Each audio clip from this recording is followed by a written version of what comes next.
Well, yeah. But yeah, 12 weeks. I didn't know if you were adjusting or walk in and you had to have that.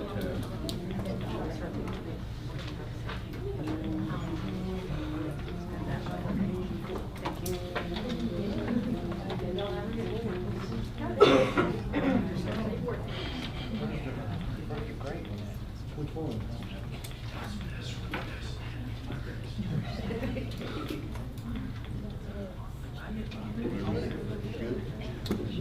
Good evening, everyone. I'll call to order the July 20th Allegheny Highlands Public Schools School Board meeting. And would ask you to stand with me in a moment of silence and follow with the Pledge of Allegiance.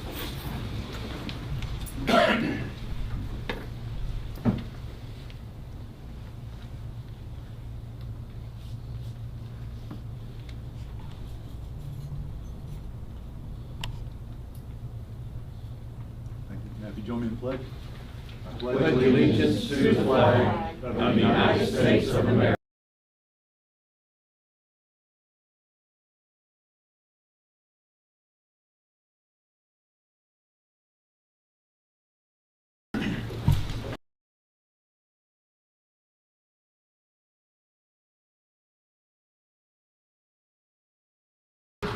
Ms. Clemens? Yes, ma'am. Mr. Blanford? Yes, ma'am. Mr. Littleton? Yes, ma'am. Mrs. Morgan? Here. Mr. Umstead? Here. And Mr. Woodson? Yes, ma'am.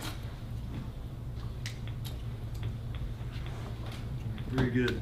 First on our agenda tonight, item 26-190, instructional spotlight, school strings music. Ms. Morgan, taking this on?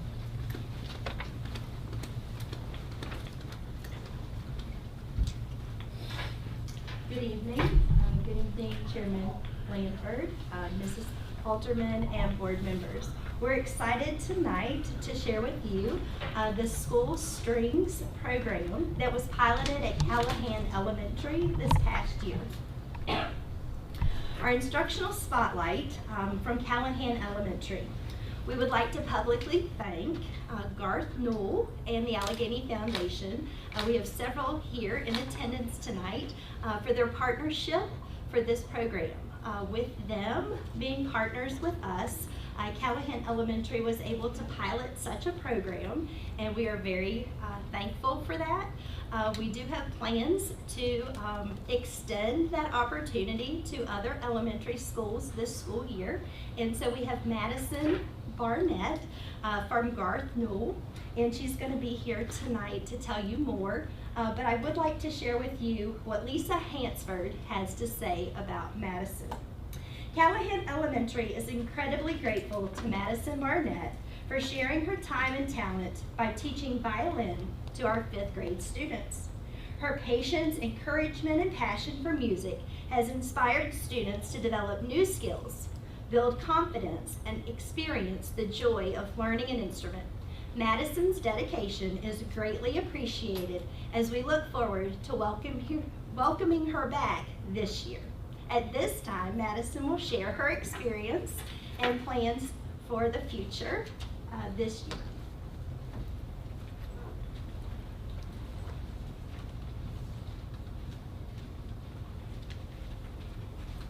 Hello everybody, I'm Madison Barnett and I'm so excited to be here. I see some familiar faces, but so I want to tell you a little bit about me first, just so you know who I am. I was born in some of you probably know him. My dad works at the paper mill, always has. But I went to I went to Boiling Springs and I transferred to the Covington system in 2nd grade. And I graduated from Covington High School. While I was at Covington High School, I started playing the violin. I was 13, I think. And I didn't think anybody else around this area played it. And to my knowledge, nobody else did. And it wasn't until I was 17 that I discovered the Allegheny Mountain String Project. And I fell even more in love with it than I already was. But music really helped me through school. It helped me a lot. I was one of those kids who I tried everything and I didn't like anything, and I didn't fit into any like friend groups, and I wasn't one of the jocks or the goths, or I didn't have a place where I fit in, and I found that with music, and so now I've chosen to stay in the area and share that with other kids who might not know where they fit in and might find that in music. So I want to tell you a little bit about the Allegheny Mountain String Project. So we offer after-school group and private lessons with scholarship opportunities. We try to make it as accessible as we can for everybody.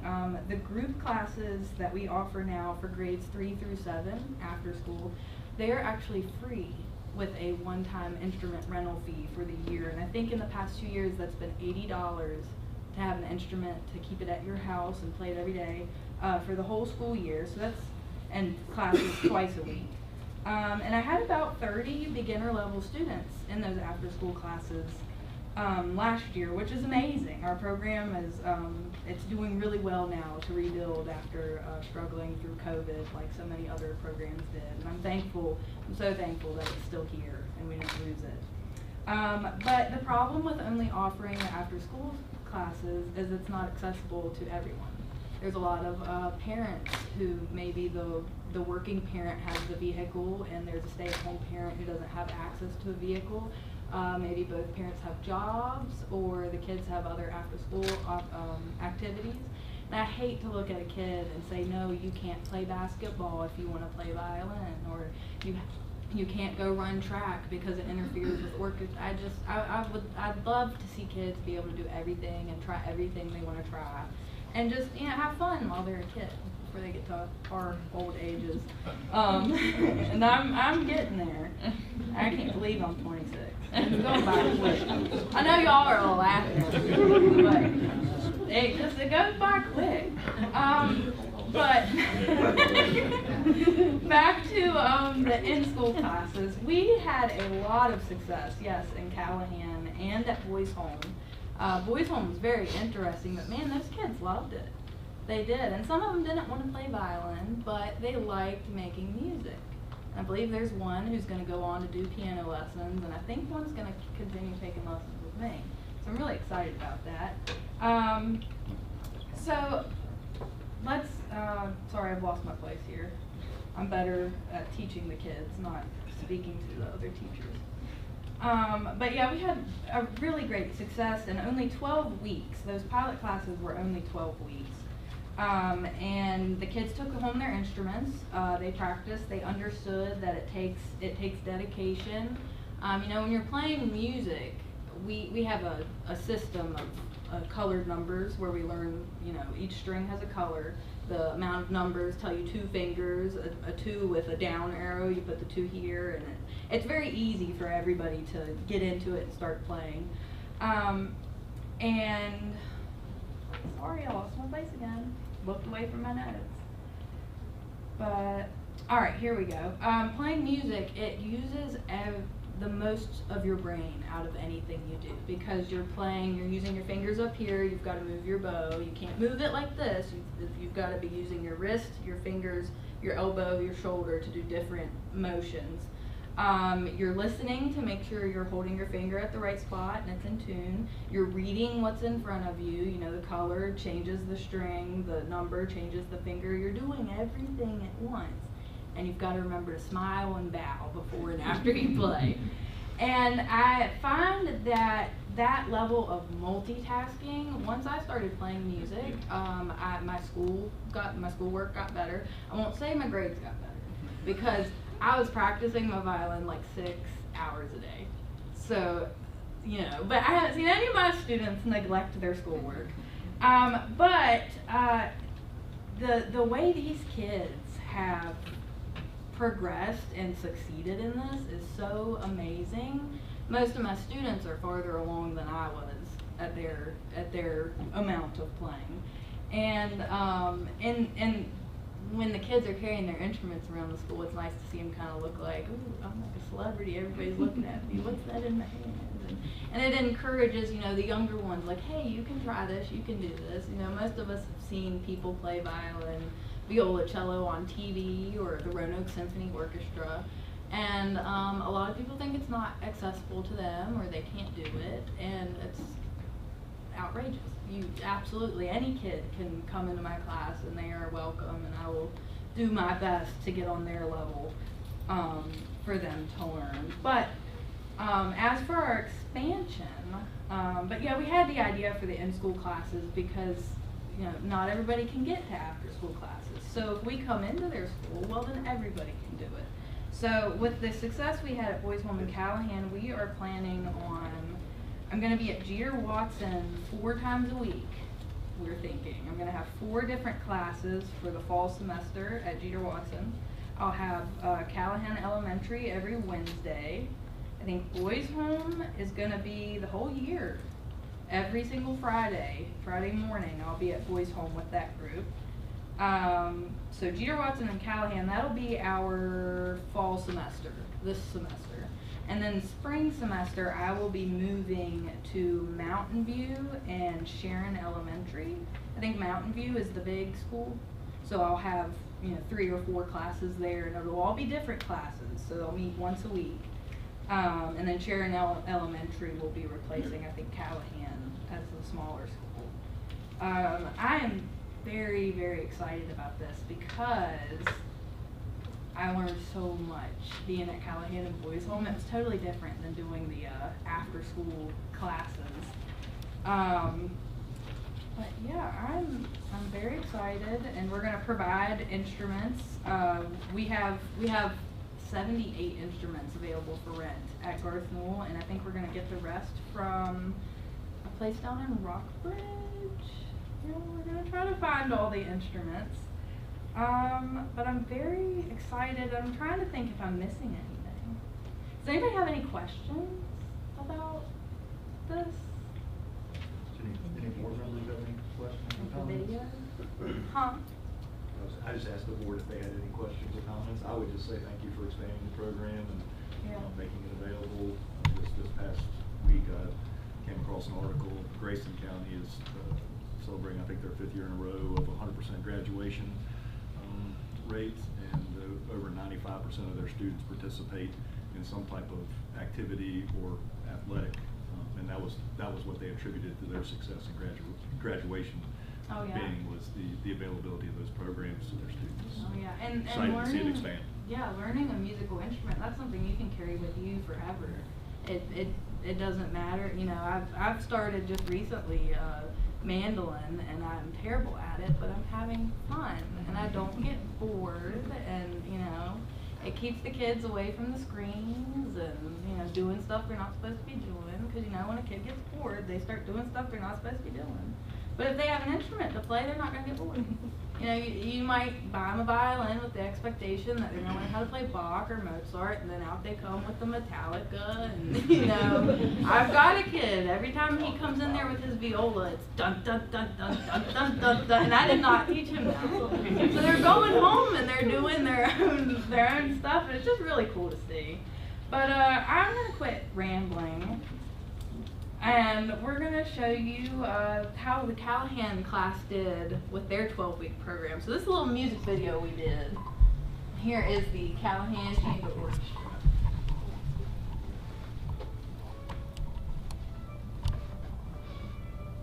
I wouldn't turn it up anymore until the kids start playing, because I don't know if it's loud.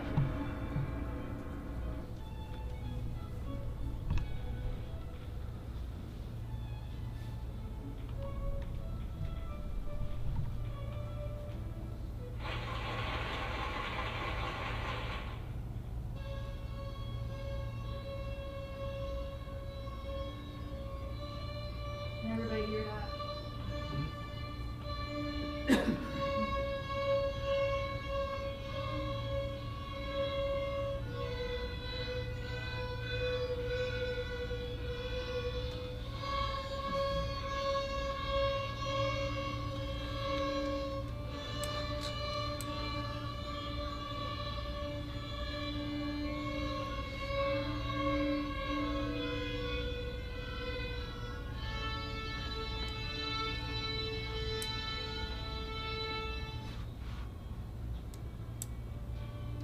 I'm sure we've all played this on recorder, right?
Birthday cookies.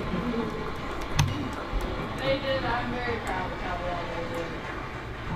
And 12 30-minute classes, and that's it. So, I reckon that's all I have to say. Thank you very much. Thank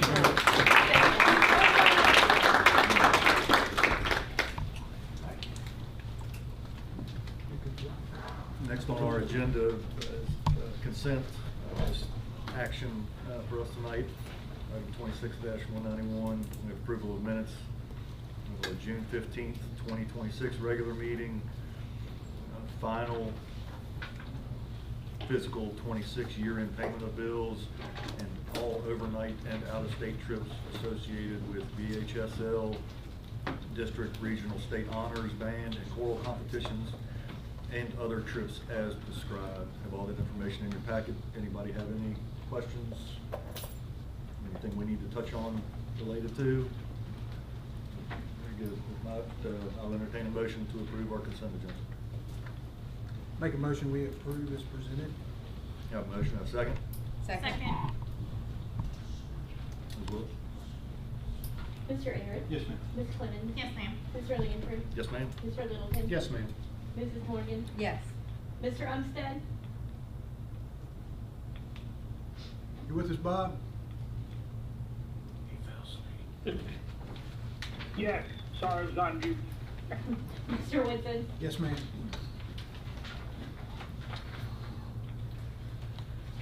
Next on the agenda is item 26-192. This item is for information.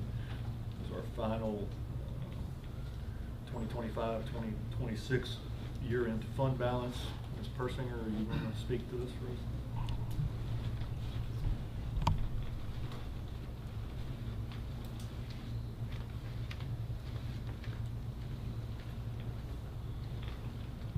Good evening, everyone.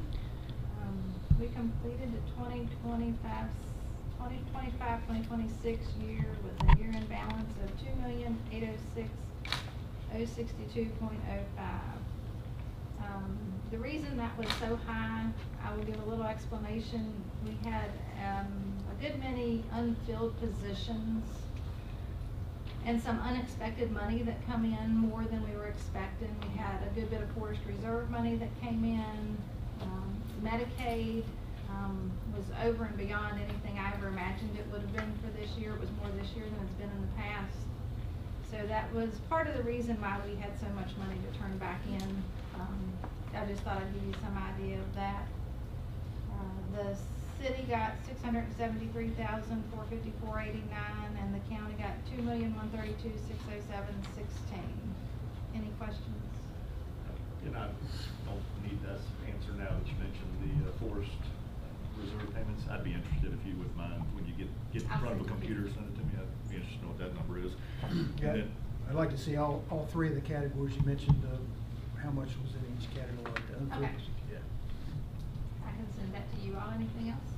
I would just, and Ms. Halterman and I discussed this. I know in years past,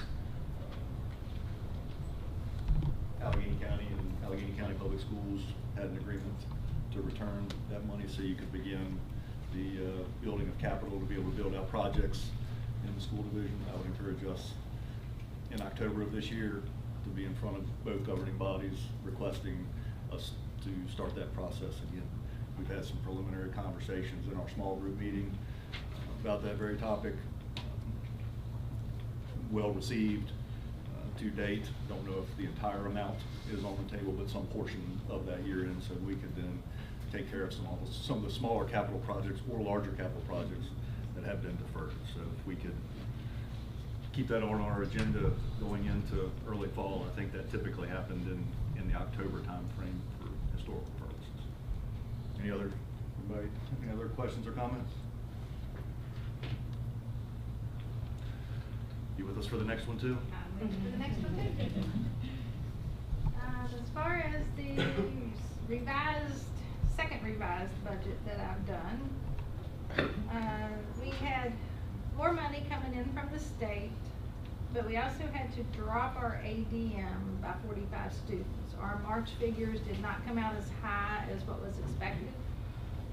So we went from 2545 to 2,500 students on the capital, which is what the state uses to say how much they're going to give us during the year. So with all that being said, and I did increase Forest Reserve and Medicaid on the projection for next year.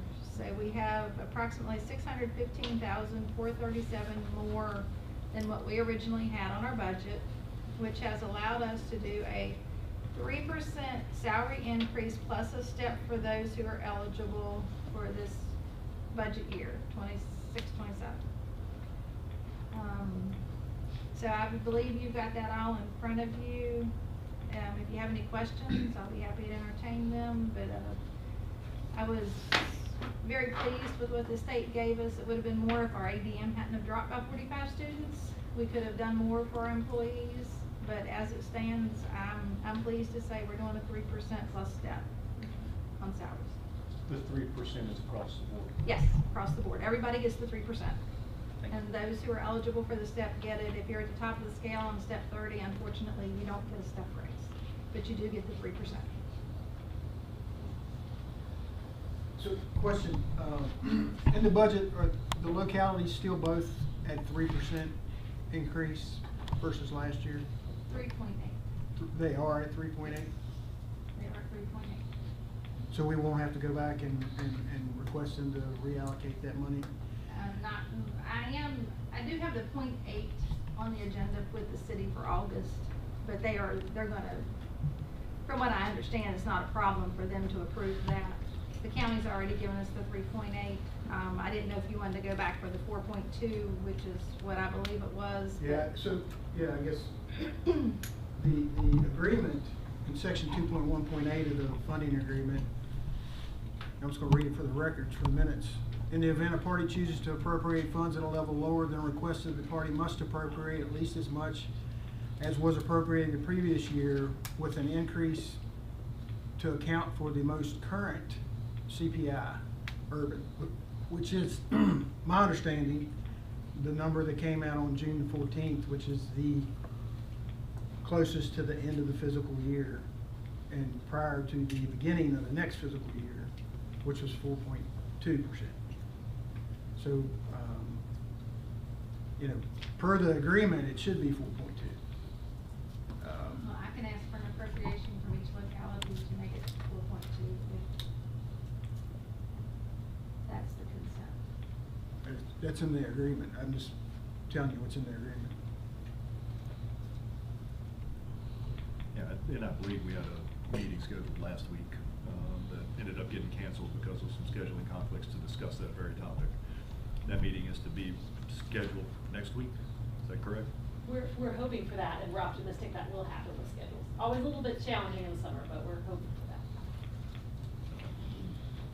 Any other questions, comments, thoughts from board members relative to?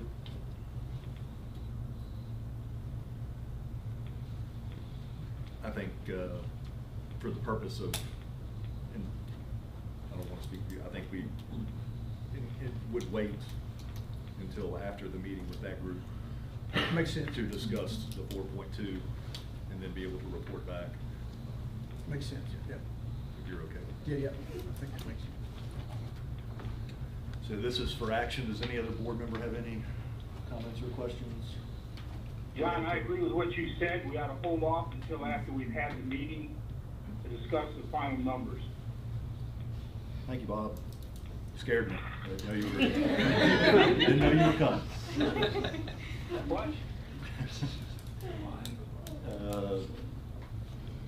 With all the confusion, this year's budget process, just appreciate the hard work and time that you put into the process, and also to Mr. Woodson and Mr. Littleton. I know it was an extended process for the two of you all this year, quite a bit of extra time there, so I appreciate you all serving on this.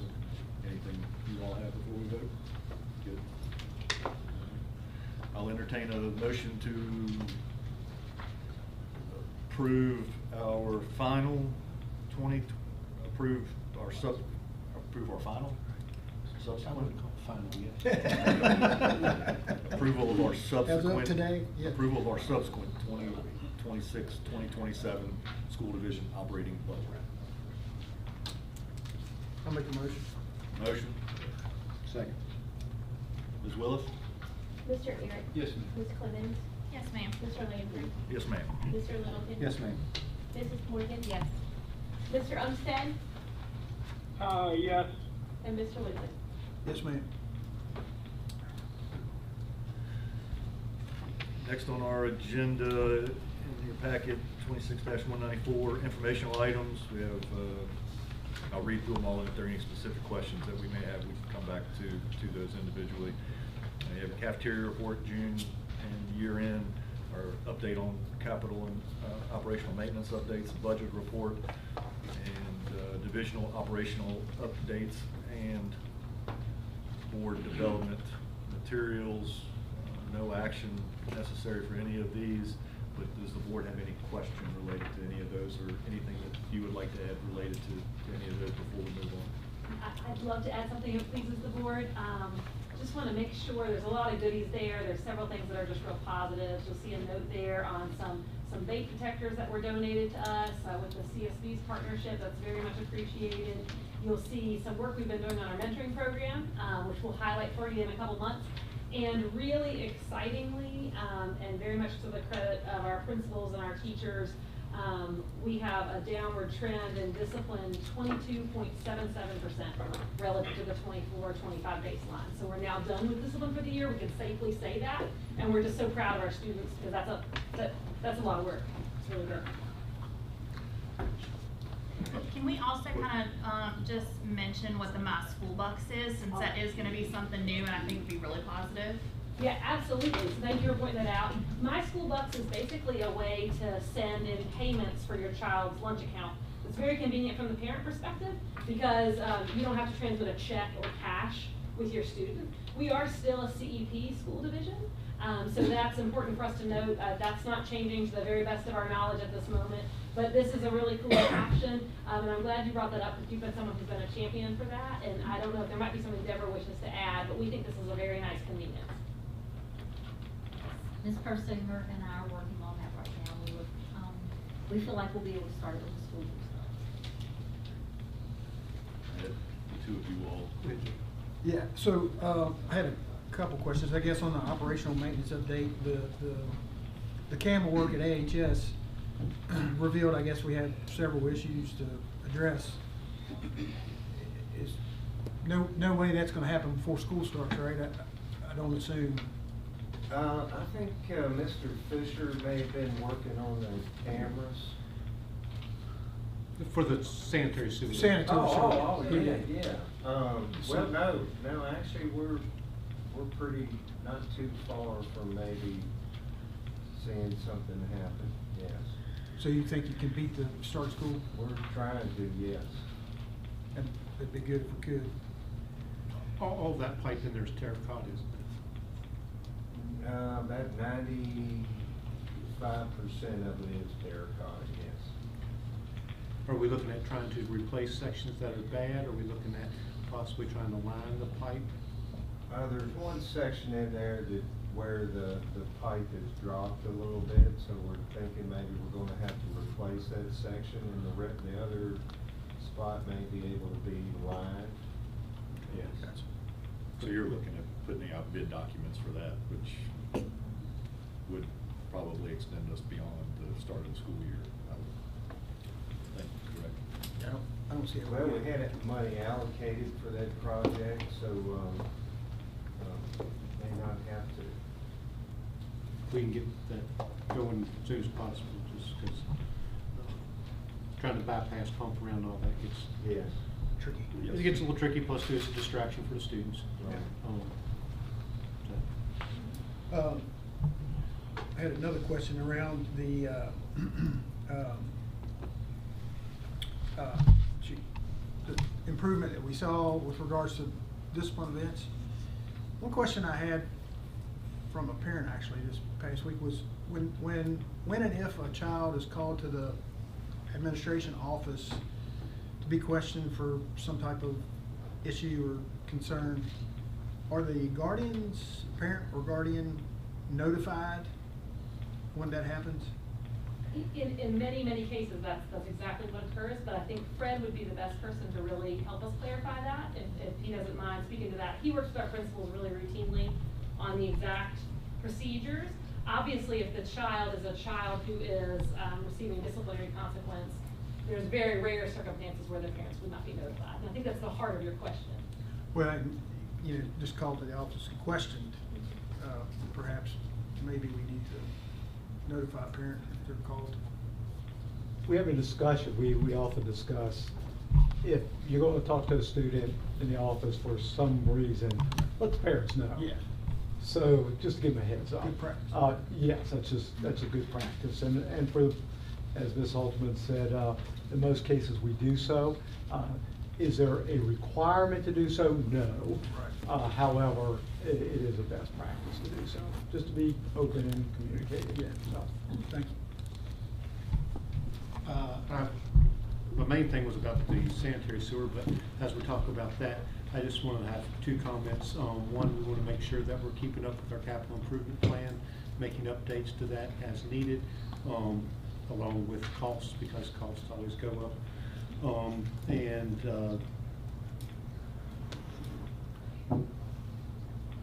The other was mine. Sorry. Well, I'll give you a chance. I would suggest, especially with the sanitary sewer work at AHS, if we can prioritize that, and thinking if we're slip lining that, if we're going to go through a bid solicitation process, which is probably a 60 to 90-day process, typically, which is going to put us into that time frame. So I know it will cost us more money, but I think the urgency of not missing days, we may want to, as part of the bid package, ask for pricing to do work evening, weekends, so it doesn't impact the school day. The other part, I didn't write it down, Mr. Blank, I'm sorry. But I know we'd also talked about inspections of all of our buildings. We'd like to make sure that we're still trying to track on doing capital improvement inspections of our buildings. I'm not saying we need to do all of them right now, but I'd like to get us on a plan. Says we're all human, we all miss things, and we want to make sure we're keeping our buildings up to date and up to code. That is a really helpful point. May I add something in there? Yes. We've been really fortunate that the Virginia Department of Education has offered us to assessments. I'm saying for free, that they purchased those for us, which was lovely. And we're still waiting on one of those to come back. But it's been a good experience to get that done. Very good. Thank you. Any other questions, comments? All right, very good. Moving on. Next on the agenda, item 26-195, calendar information. August 5th, Convocation Day. August 12th, first day of school. August 17th is our regular meeting. September 7th is a holiday. All schools and offices closed. September 21st, regular meeting. September 28th, work session and board development. It's hard to believe that school's starting here in just a couple weeks.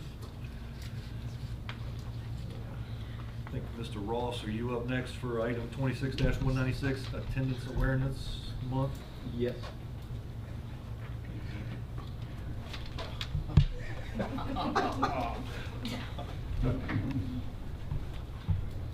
Chairman Lanford, Superintendent Hoffman, school board members.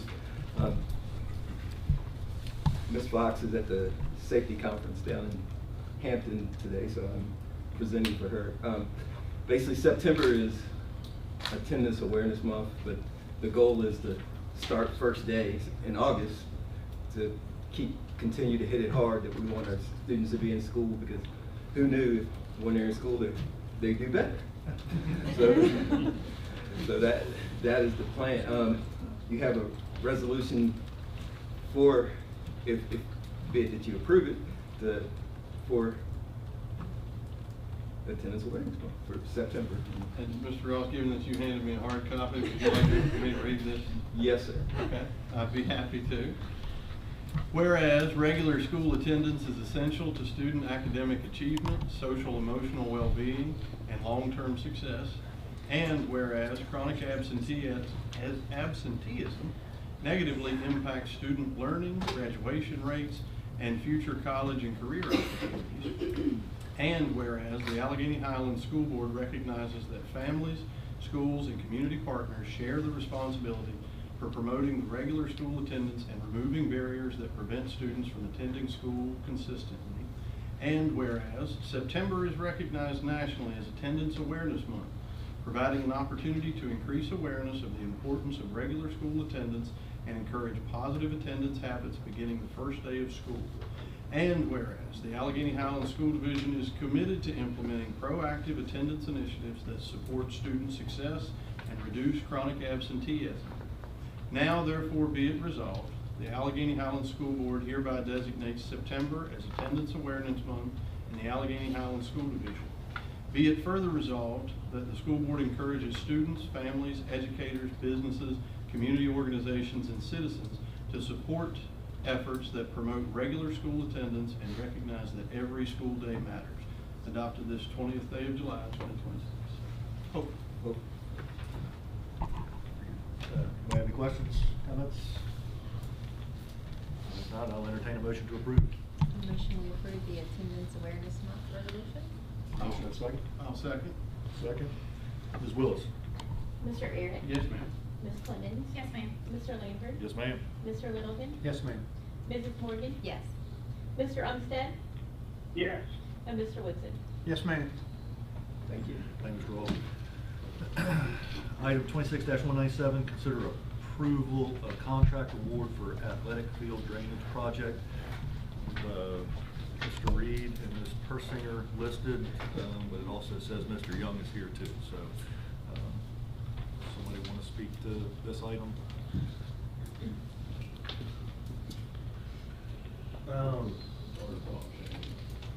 Yeah, the project got awarded, planning Can you on. want to come?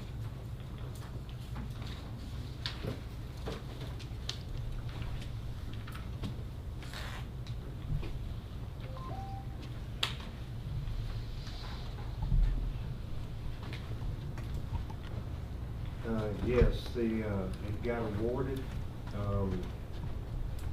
We're planning on starting up off Piney Ridge Road to have the drainage project started there.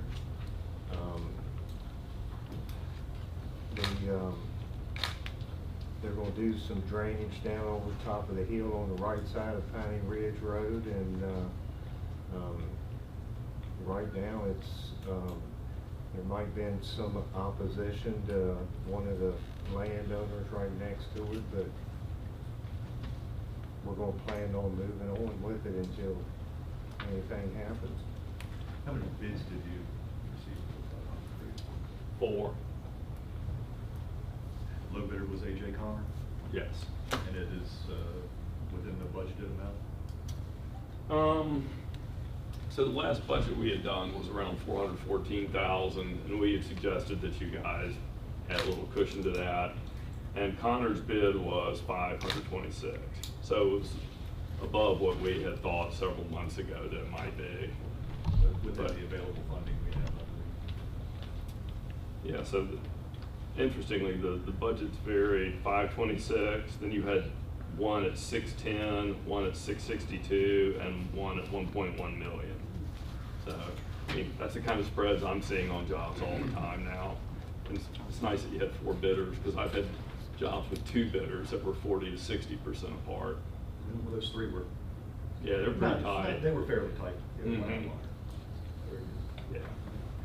Well, I'm glad to see the project moving. I know it's protecting critical asset that we have. Any board members have any questions? I know Mr. Littleton spent quite a bit of time helping with the project as the liaison, so thank you for doing that. I'll entertain a motion to approve the award of the contract for athletic field drainage project to Aaron J. Connor General Contractors, the amount of the low bid. Let me ask you,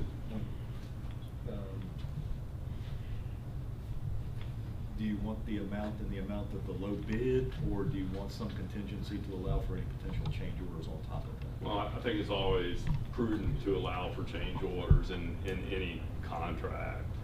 So, I mean, this is thankfully fairly straightforward. So, I mean, if you had 15% on it. That would allow for change orders? I think so. Yeah, we had a little bit in there for rock if we encountered any, but the geotechnical investigation didn't indicate that we were likely to. There was a unit price for rock. Yeah, but just, there was only a minimal amount of rock that we put in the budget, so. I would suggest we add 15% to allow for administrative change orders, so it's not a project to wait for them to come back to us to appropriate additional dollars if the board is okay with it. So I'll entertain a motion to approve contract in the amount of the low bid of Aaron J. Connor plus 15% for administrative approval of change orders. So moved. Motion and second. Ms. Willis? Mr. Arick? Yes, ma'am. Ms. Clemens? Yes, ma'am. Mr. Lansford? Yes, ma'am. Mr. Littleton? Yes, ma'am. Mrs. Morgan? Yes. Mr. Umstead? Yes. Mr. Woodson? Yes, ma'am. Thank you all for the work on that. And thank you again, Mr. Littleton, for your work there. Next on the agenda is item 26-198, consider approval of adult meal price increase. Good evening, Chairman Lanford, Superintendent Ms. Halterman, and board members. Annually, the USDA requires us to increase our adult meal prices with the increases with food and our wages. We're required to do this. So I've provided you all with the worksheet that the USDA provides. This year, the minimum is $5.16 for lunch and $2.94 for breakfast. So because of, pennies not being in circulation, went ahead and increased the price to $5.20 for lunch and $2.95 for breakfast. And this is a requirement by the USDA so that school nutrition funds are not used for anything other than a student meal. So, do you all have any questions? Thank you. Okay. Entertain a motion to approve. So moved. Second. Ms. Willis? Mr. Arick? Yes, ma'am. Ms. Clemens? Yes, ma'am. Mr. Lansford? Yes, ma'am. Mr. Littleton? Yes, ma'am. Mrs. Morgan? Yes. Mr. Umstead? Yes. And Mr. Woodson? Yes, ma'am. Item 26-199, transportation update, Ms. Lemaster.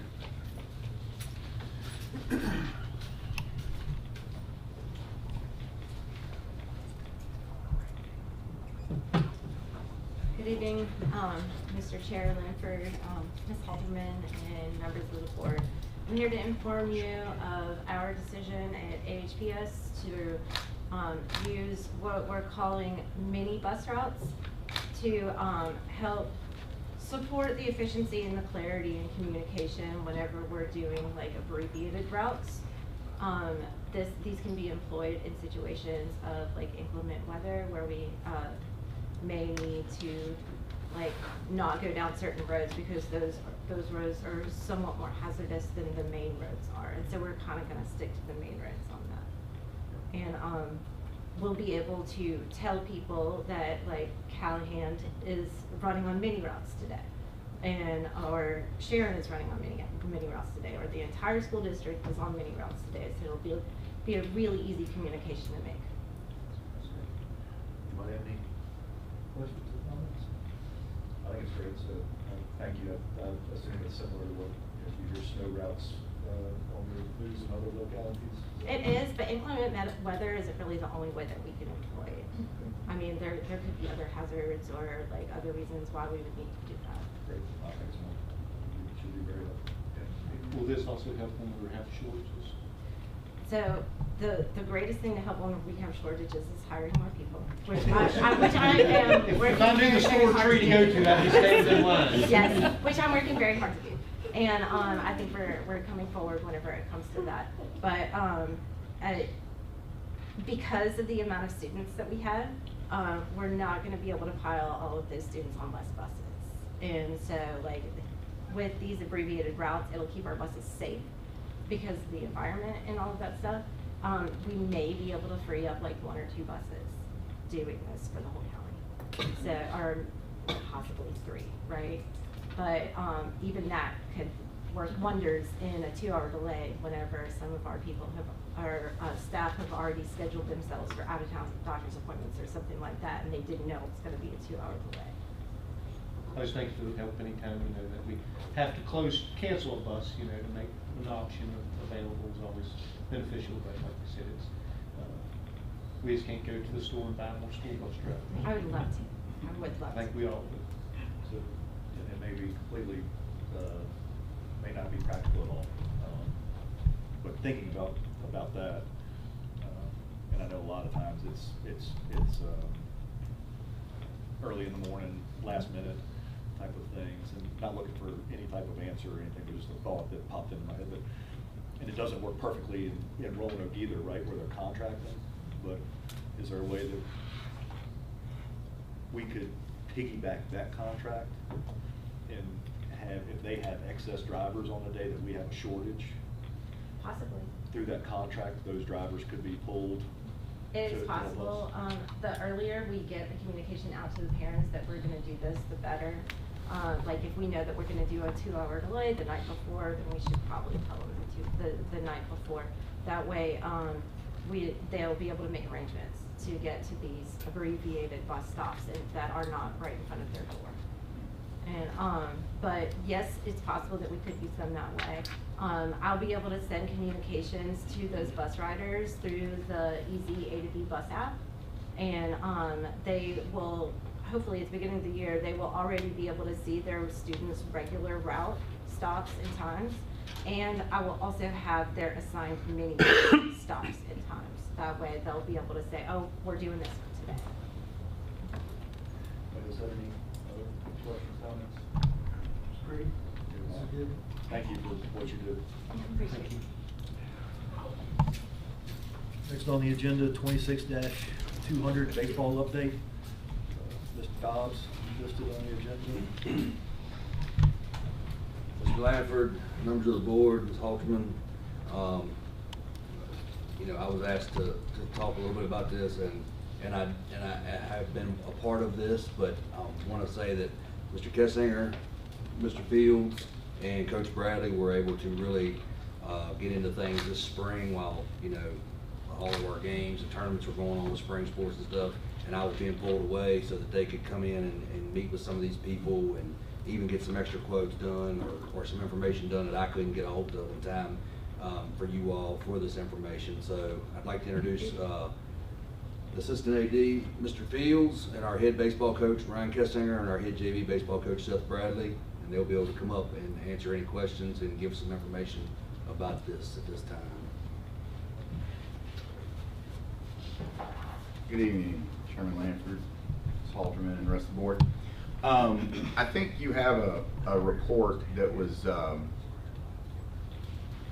generated on this, and I'm not going to go through it bit by bit, but just some highlights. The beginning of the report is a little bit of history of the baseball program and where it's played, and some history of Casey Field, and some you know, information about Casey Field here. Probably the most salient point there is the recent investment that the city has put into the stadium in terms of the field house and some upgrades. Basically what we're coming forward with is a recommendation from the athletic department to move varsity baseball and junior varsity baseball games back to the on-campus field at Allegheny. And moving down, we've got basically two prongs in this. The first thing would be, you know, the cost and the needs, immediate needs to get us to playability. And when we say playability, we're saying back to the state that it was in the spring of 2023, the last time a varsity baseball game was played there. The last varsity baseball game that was played there was a state quarterfinal game, all right? That facility has needs, but in pointing that out, what I'm pointing out is that, you know, the last game played there was a state level game. It met those specifications in order for us to host that game in 2023. Now it's fallen in a little bit of disrepair, but not drastically. So there's some costs here that basically add up to about $12,500, $13,000 that would get us back to that state, basically. Address some safety issues, clean up some things, things like that. You see things like dugout fencing, netting, the mound and home plate upgrade, new home plate, new bases. Those are going to have to be purchased regardless of where we play, because there's been a change in the rule in terms of the type of safety bases that you have to use on first base. Additionally, extra width there to allow for the runner to pass through without collisions. That's coming throughout the National Federation. And then some other things like backstop padding, on-deck circles, mound tarp, home plate tarp. And then we have the irrigation system, which may need to be put off down the road as we've gotten, you know, some numbers. Now, those playability numbers, through efforts of Coach Kessinger and the Allegheny Athletic Club, I believe those needs can be met with funding from that organization and some funds that Coach Kessinger has secured, or, you know, commitments to do that. Now, there's some more substantial upgrades. Lighting. Now, the lighting is adequate. It's not great, could be upgraded. Mr. Dobbs has got Musco. They've been out and they've done a quote. We received specs today, but no, it doesn't appear that we have an actual quote yet. So that should be in the next few days, I would imagine. But we do have the quote for lighting, complete grading, regrading and sodding of the field, things like that. You know, those things are kind of broken up into, you know, things that will be needed at some point, and then wish list items where we could go up to, and those obviously could run into, you know, $400,000 or $500,000, you know, to maybe completely outfit it to what we would wish for. That's not what we need to play games there right away. But, you know, like I said, things like lighting a few years down the road, you know, may become a concern that we'd have to deal with. The document addresses funding sources, you know, but we haven't identified any of those for those longer term, larger expenditures. What we have is just the playability piece of it. The water is a situation that maybe $20,000 to $30,000 gets us hooked back up. We have become educated on this a little bit. Apparently, when we switched from water being pulled out of the Jackson River and went on to county water, the irrigation portion that covers the soccer football field is hooked up and works fine, works great. But apparently that connection that goes to the baseball infield was not made or was not maintained and is not available now. So, and AquaTurf, the company that did the quote for us, they've indicated that one of the complications we have is that they may need to bore under the track at in portion to get what they need to the baseball field. So that ups the quote into that $20,000 or $30,000 range to get the irrigation system. It can be dealt with in other ways in the short term, but that's another one of those things like lighting that will probably be a cost down the road. But our recommendation to move games back on campus comes down to just a couple considerations. Casey Field, acknowledging up front, Casey Field is currently the superior playing surface and overall facility. It is, okay? It's a better facility, it's a better surface right now. And we assume that's why the decision was made during consolidation to play games there. We've had very few issues playing games there, baseball games. And just as an aside here, as also assistant athletic director, as the football coach, you know, to assuage any ideas that it's a slippery slope, you know, the football team is thrilled to play at Casey Field. We love the atmosphere there. The new field house is great. You know, we're there only on Friday nights. It's not feasible for us to practice there, nor would it be the best for the surface for us to practice there. But we love it there. It's a, you know, we were just given a little award from an organization here for, you know, our best fan base and game day experience there. So, you know, we're thrilled to be there. But football and baseball are different. You know, football fields are all 360 feet long and they're 160 feet wide. And when the ball goes out of bounds, the play stops. Baseball is not that way. You know, baseball fields are all different. There's different area behind home plate. The pitching mound's different, foul territory's different, the view of the batter, the view of the pitcher, all of these things. Baseball is a game of minutia, okay? And you know, so it's incumbent really to play where you practice. I think if you polled the leader of 100 baseball programs, 100 would say that you need to play where you practice, or practice where you play. And that's where our rub comes in here. We have a lot of issues in terms of practice for that, traveling to practice. Now there are buses that go from Allegheny High School in the first wave towards Covington. And you know, the JV kids can use those, but the reality of it is the varsity kids are driving their cars. Some of them are jumping in cars with each other, okay? In many cases, that might be even in violation of the law. That's difficult for us to police. But, you know, they're driving 15 minutes across town to practice. Just driving across town, you're losing practice time. As opposed to walking out the back of the building and onto the field, you're driving 15 minutes across town. And the coaches are bringing equipment. Now, the school system did help Coach Kessinger out with additional equipment so we could duplicate things and have a little bit in both areas. But the fact of the matter is the kids still carry their equipment with them because they don't know, you know, rainstorm pops up, we're over at Central, or we're here at AHS. The fact of the matter is we've practiced over the last 3 years more than 50% of the days at Allegheny High School while playing at Casey Field. That's kind of the impetus for Coach Kessinger coming to us, Mr. Dobbs and myself, about this a few years ago. And like I said, I mean, the field house is there, but in all honesty, the varsity baseball team doesn't use it as a home. They don't locker there. They drive their car, they park, they walk through that one door, they drop their baseball stuff. They've already dressed at the high school. They drop their bag, they run out the other door onto the field, and they do the same thing in return. So they're not lockering there, they're not keeping anything there. It's not a home base for them.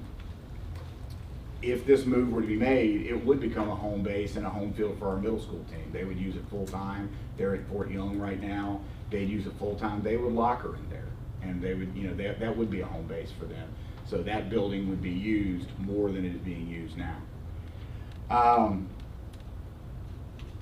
The issues facing the program beyond what I was pointing out there was safety and things that are a concern to the players and the players' families.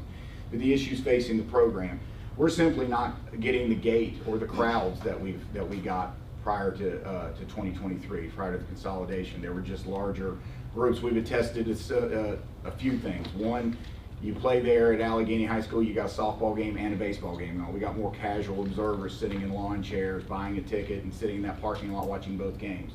We don't get that now. We don't get student attendance at games very much. The big games, they come out, but you know, I'm there almost every baseball game. Mr. Dobbs covers most of the softball games. I'm at most of the baseball games. The crowds just are not the same, and we just don't have as many people coming to games. When they're practicing there, playing there, we also don't have access to our trainer. You know, we have soccer, we have softball, cross country, track, all of that going on at Allegheny High School. She's there. It's just a matter of where are the most kids. Now, she's a phone call away and she has a dedicated vehicle, but you know, she's 15 minutes away. We have basic, you know, medical kits and things like that, but we don't have, you know, Kara is not there at Casey Field most of the time. Sometimes she does do baseball games and we'll get coverage, especially if Miss Hale's around to soccer. She can do that, and Miss Bess will come to a baseball game, but for the most of the case, she's not there. And the last part is we also were facing issues with our opponents. They're coming from Stanton, most of them because of our new district placement. They're coming from Stanton. They come to Allegheny High School, drop the softball team off because everybody's in a bus crunch just like we are. They're riding on one bus. They drop the softball team off. They drive 15 minutes across the town to bring the baseball team. Baseball games frequently start late because of this. We hear it from the umpires. We often start a little bit late. Not a lot. I mean, it's been a couple times, but we have started late because of it. So, it's issues, and I know, we face the whole thing. I know the trip from Stanton to Covington is always much more arduous than it is Covington to Stanton. I don't know what that phenomenon is, but, they all act like they need 2 hours and a rest break in there to get to Covington, but, yeah, it's tough to get here from everywhere else. In closing, just, it's not an indictment of Casey Field. It is the superior facility right now, but our concern is mainly safety of our athletes going to practice and back and forth, and the fact that they get to practice consistently, where they are, and then a few of the other items I mentioned. And it's just logistics and safety is what it is, and in our view, it just trumps the difference in the facility's quality right now. Thank you all for Yeah. putting it together when the issue came up. My ask was that it come vertically aligned and what gives our student athletes the best experience. And so I'll open it up for discussion. I know, having grown up in a locker room, that if the kids aren't getting to experience that, and I see it picking L up at school just about every afternoon, see the kids walking out with their bats every day. If you have an away game, they're leaving from Allegheny to go, so they never get that true locker room bonding experience. More memories come out of the locker room than come off the playing surface for student athletes, in my opinion. So I'll open it up for discussion, or if Mr. Dobbs, I didn't mean to interrupt you if you had anything. No, I just wanted to say thank you to Mr. Fields and Coach Kessinger and Coach Bradley, and thank you all for hearing us. And if you all have any questions or you want to open up discussion, whatever it may be, we're here to field any of those things. Questions from board members? I have a comment. I feel this is a very political thing. I hate to sound that way, because everything that happened with consolidation of the Covington school system and Allegheny High School, or divisions, we go back to our consolidation agreements. Now, I have a copy here of our Troutman Pepper proposed consolidation of City Covington and Allegheny County. It is my understanding that this was given to everybody that signed that agreed to consolidation. In this report, it does say that athletic facilities adjoining CHS or Superior would be the recommendation for the committees to play varsity baseball and football events at CHS regardless of which school is used for which grades. As I stated before you, Mr. Kessinger, last year when we talked about this, my question is how does this affect our agreements with the county? How does this affect our agreements with the city as being far as, is this actually a part of our agreement with them or not? Because if we go and change part of the agreement on them, then who says that they can't change part of the agreement on us? So that's part of my thing, is that I want to make sure we hold up to our contracts and what we say we're going to do. Now, I don't know 100%. I wasn't there. Mr. Lanford, I know you were there, I think, as the administrator. It was very, very clear during the consolidation process that those were recommendations, and effectively, day one, the school board had authority to make any changes to that without regard to finance agreements, lease agreements, and the like, but everything that's in that document is a recommendation. And so I think going 4 to 5 years into it, is everything right in everything that's written in there? No, so I think there's practicality in effectively looking at it. I think we'll have conversation, the CPIU discussion. I think there's a need to revise that portion of the document so it sets a firm deadline. It's very ambiguous now. It's in the document, Does that mean it should change?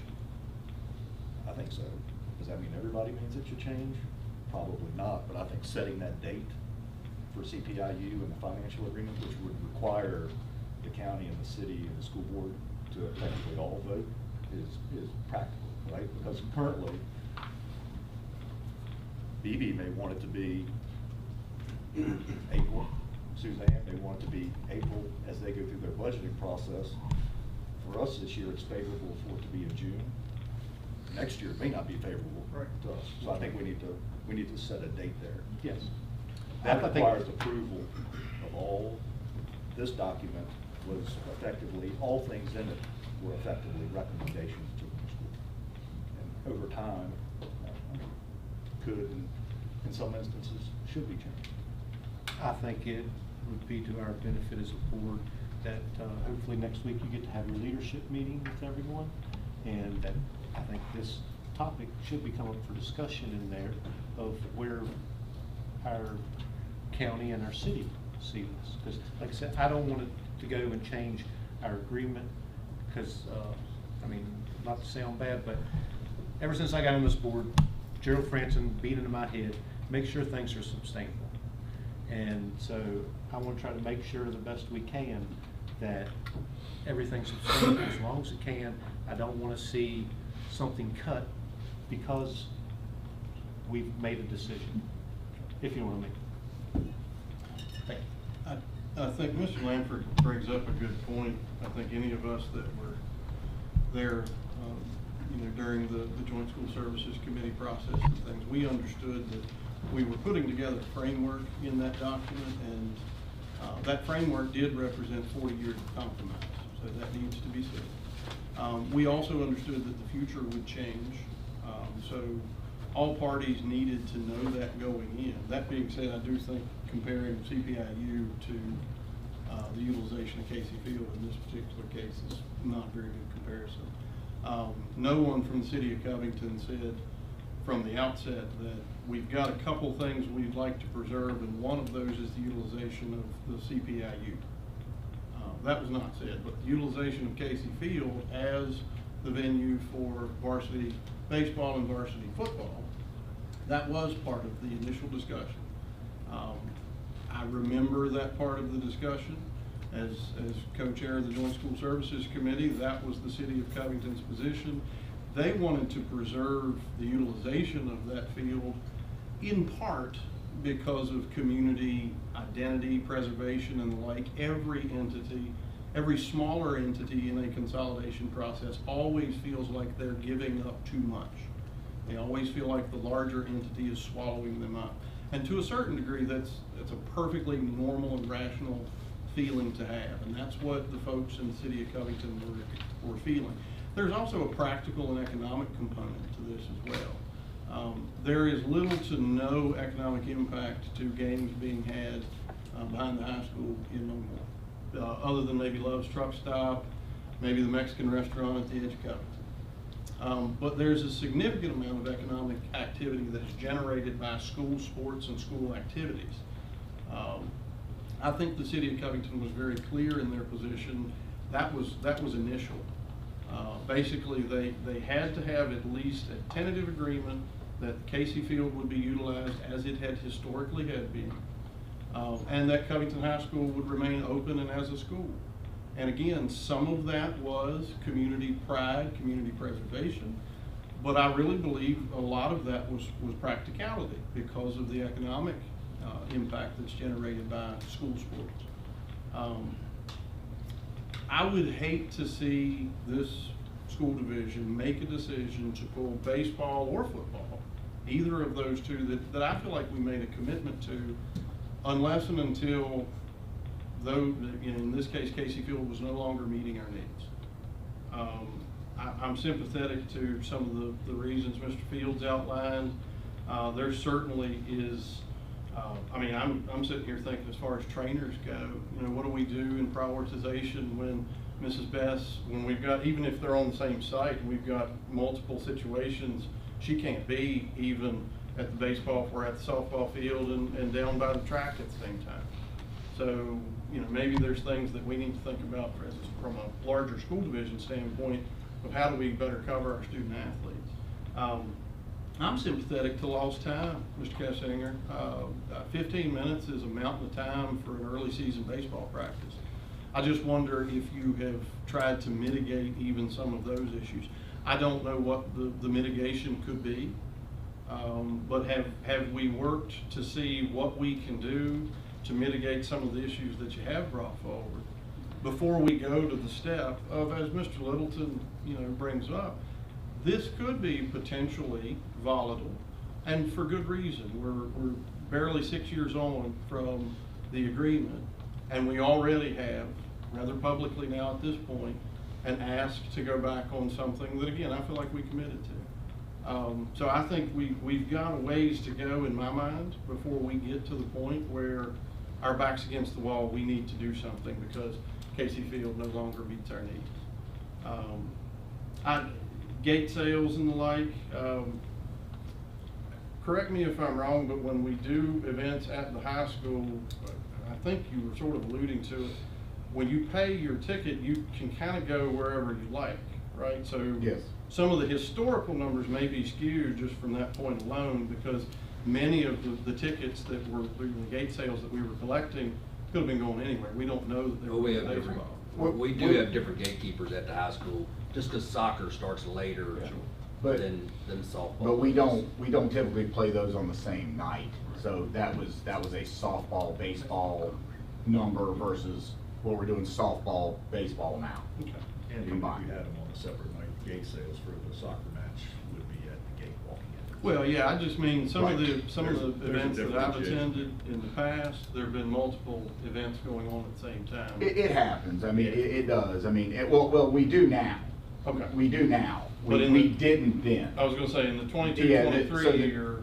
Right, so the softball, baseball number then was, from one ticket sale made basically, but now we're combining two, but, we have soccer on the same night now, but in 2023 we didn't, so we feel like the numbers are there. I mean, the crowds are just not as large, they just aren't, I mean. In my experience, and I hate to say this, as a former high school baseball player who very much enjoyed my time playing at Casey Field for Covington High School, that was the least well attended of the three major boys sports, and pretty much always has been in our area. The one exception to that, I think, is that we're kind of touching on here, and I don't want to say it all comes down to wins and losses, but if we're comparing gate sales from 22-23, that team, if memory serves, was 20-3.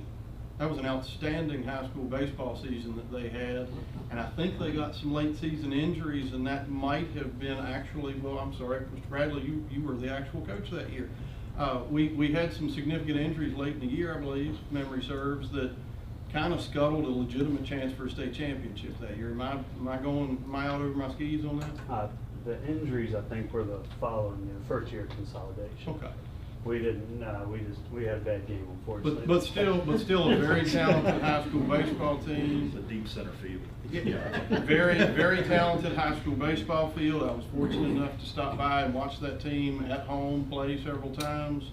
A lot of those kids played ball together from the time they were 7 or 8 years old all the way up. Continuity matters. It's hard for me, again, knowing that high school baseball, and it just is what it is. It is the least well attended of all the three major sports. Having gone to several volleyball games, volleyball, which my daughter is massively into at this point, is much better attended, particularly by students. And they're not walking to the volleyball game after school. They're coming back afterwards. So I'd love to make baseball more popular. Can I make one comment about the volleyball? I would ask the attendance when the gym wasn't done and our varsity volleyball team played at the academy versus the following year when football players get done with practice and they walk down and go in the student section and watch the game. We're not getting that at Casey. We don't get student involvement. Right. They don't come to our games. And that's where a lot of the ticket sales isn't going to be the issue. They buy concessions. We're not getting that either. So, it's safety, it's financial, and a little bit selfishly, we don't get a home field advantage because we practice at Allegheny roughly 62% of the time. I've kept my practice plans for 3 years. What makes you have to practice Weather, rain. We can practice on Allegheny way more than we can in Casey when it rains. Casey doesn't hold water, and that's nobody's fault. It's just true. At school, you have events. When seniors have events and the event starts at 6, doesn't make sense for us to go across town, practice for 30 minutes for me to release them so they come back. We can go to Allegheny and get a lot more done because we just walk right out the back. But you'd still end practice early at Allegheny. Yes, Yeah. but we would get to practice more because the event is at Allegheny. Senior awards, when we do fundraising, you know, whatever it may be, things that are held at the school, we just practice at the school afterwards or before. 60% is certainly a high number, particularly for a baseball team. Again, I just wonder, have we done everything we can to mitigate those instances? I do what I can control on whether we can get on the field or not. That's all I'll say. And with weather, I get to make the decision on if we're on the field or not. Right. At Allegheny. So apparently there was a lot of discussion about where we play sports and so forth during the consolidation, I guess. Not sure I understand the economics behind it as far as generating a lot of specific to the city of Covington economics, considering not many people go to baseball, so I don't understand what the draw is there. But to me, it comes down to what's best for the kids. Right now, we have a tremendous amount of kids, and I see it every day too, picking up my daughter, kids driving cars, you know, kids riding with other kids in cars. If something, God forbid, happens, who's liable for that, right? I think we are, and I think that's been proven in the past. So certainly if we stay at Casey, that needs to be hammered out, right? I think, you know, the trainer question, I had a note to self that I haven't done yet, but I'd like for us to explore an additional trainer perhaps for the middle school to address some of that shortfall, because I think we're short even when we have events at the high school. I don't know how Ms. Bess actually keeps up, but she does. To me, it's a simple question. It really is. What's best for our kids? You know, we are a consolidated school system. I keep going back to this, right? That rock has been lifted. And our task, I think today, is to, as efficiently, from a cost perspective and an operations perspective, as effectively as we can for the kids that are involved, and provide them with every opportunity we can afford, because we can't afford some of the stuff that other kids get in other regions. Run and operate the school system for the kids. It's that simple. And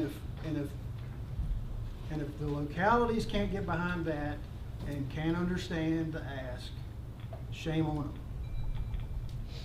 I understand we have an agreement, it's in place. You know, either we have an agreement or we don't. It seems like some folks want to support part of it, but not the other part of it. So that's for us to work out. The simple question before us is what is best for the kids. Period. In my mind, that's my opinion, and that's how I'm going to operate. Either like it or throw me out. And I agree, and that was the impetus for, part of the conversation to figure out, ask these folks to come up here and give us a non-political presentation of what's best. And I thank them for coming forward with that information. Politics plays into everything in life, 100%. But what, to Jay's point, 5, 6 years into this agreement, just because it's written in there, are we providing the best experience for these student athletes? Not just for the high school kids. We're putting middle school kids on a bus. We should support young. And taking them down the street to practice. probably a superior surface to what's at Allegheny as well. I don't know, might be. But is that the best experience for those kids? When they can go into a beautiful facility across the road, play on the same field, get the same economic impact to the city, because you're still gonna be playing baseball there. So, at the end of the day, when we make a decision on this, regardless of what was written into a document by a bunch of people sitting around a table 6, 7, 8 years ago, most of the time not even sitting around a table looking at each other on a computer screen, because we were in the middle of whatever that was. And most of those conversations were not fluid to begin with. Is it right today? It very well could have been right then. Everybody that had the best intentions to make it right. Now looking back at it, is it still right? I think we all have our own varying opinions on what that is. I think it's a good conversation to have. To Jay's point, at the end of the day, the politics shouldn't affect the experience that the kids are having. Well, we'd all like to keep politics out of the classroom. That should be maybe we should incorporate that into a mission statement for the board. As far as what's best for the student athletes, Mr. Fields conceded that Casey Field is superior today. I heard the qualifier there, Mr. Fields, but I don't think we dump $500,000 into the field behind the high school and make it superior to what Casey Field is. And that's personal opinion as somebody who played baseball for most of my life and played at both venues. I played there and watched it when Mr. Kessinger's grandfather was coaching there. And there were days to where that field looked good from a view, but like most baseball fields, particularly ones that are maintained with on personal time, the blood, sweat, and in some cases, money of the individual coaches and coaching staff, there's just a limit to what that field can be. There's also some location issues. There's ADA compliance issues. Having just recently had my father pass, before he died of Parkinson's disease, he was bound to a wheelchair. And navigating a wheelchair, you don't think about it until you have a loved one that has that condition. But when you have a loved one that has mobility issues, hillsides and quaint ball fields, while we might have lots of fond memories about them when we were kids, it's difficult for those people to access. I apologize for letting this get off into the political. Political is important because it is the reason we're here. We don't need to make it bigger than it should be, particularly as it touches kids. I still believe that what the city of Covington provides us in Casey Field is an order of magnitude superior than what we can do on our own. And one of the really big motivations behind consolidation as a whole was us combining resources, combining horsepower. I heard that said one time, and it hasn't left me. This region has to combine horsepower if we're going to compete with everybody around us. And maybe it means that we've got to come up with solutions to make sure that you've got the practice time that you need. Maybe it is us making sure that our kids. Maybe we need to take a look at the transportation. What can we do to get more people there? I hardly believe location, though, is an impediment to that, though. Covington is literally almost the geographic center of Allegheny County. All roads, a lot of roads lead to Lowmore, but every road in Allegheny County leads to Covington. I have to believe people can get there as easily as they can Lowmore. I think one of the issues with it, just having been on soccer fields when baseball or softball were playing, or sometimes at the same time, a lot of those kids finish practice, or all those kids finish practice, to Coach Gessinger's point, they're walking up there that their teammates on. Most of the time, there were parents switching innings between games because you have a baseball player, you have a softball player as well, and so you had instead of a parent having to miss, they might just walk back and forth and are able to watch both. Grandparents able to watch both because you can sit up there on that hill and watch. But I do know almost to a T, almost every soccer player, track player, whether they stay for the whole game or not, would at least walk up there and watch a baseball game, softball game, coaches included. Made a heck of a catch out there. foul territory one evening, saved me from having to go to the hospital probably. I'll say one more. I can't speak on the economic preface of it, political, but one thing I can say as the baseball coach is that it puts us at a disadvantage that we don't get to practice where we play. I understand It's just, that. and that's me being somewhat selfish, but that's my job to look after the young men I coach. When- If it stays how it's been, on average 62%, a young man that comes in as a freshman, by the time he's a senior, is gonna miss out over 100 opportunities to practice on his home field. Well, baseball is definitely a sport, Mr. Kessinger, where practicing where you play is important, although in our neck of the woods, in February, I mean, you've always got to be nimble with your practice plans, because our weather sometimes has other Well, ideas. that's one of the other big reasons, is Well, sure. our indoor facility is 3 minutes from Allegheny. Sure. So when February, and you get those February rains and March rains, the weather can rain at 4:30, and we're at KC, and we've done got dressed, now it's poured rain, and our time slot was after school, and now we just don't practice today unless we just get them in. I mean, those are the things that we have to try to navigate that make it more difficult when you've got three revolving door of locations. That's pretty specific and terrible timing. That's like when we get snows that come through at 4:30 in the morning. Yeah, it's terrible timing, but it happens. But generally speaking, I mean, weather's gonna cause you to go inside regardless of where the home ball field is. So, Correct. I mean, I think we need to set that aside.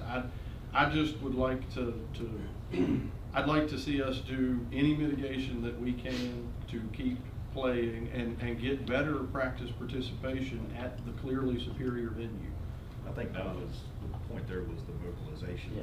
You've already mobilized, rain comes through at 4:15. Well, but my Now point you're is- remobilizing you mobilized 15 minutes. Well, sure. Get Varsity back. players can do it, but like, once the JV kids have been dropped off on the bus, now what do we do with them? My point to you is, if bad weather hits at the wrong time, Mr. Kessinger, there's really nothing that you're gonna do to mitigate that. No, If you have a classic Virginia day in early February that's kinda marginal, it's very cool, damp, maybe it's been drizzly, rainy, most of the time, you're gonna know that well in advance. If it hits you at 4 o'clock, well, there's not much you're gonna be able to do about that regardless.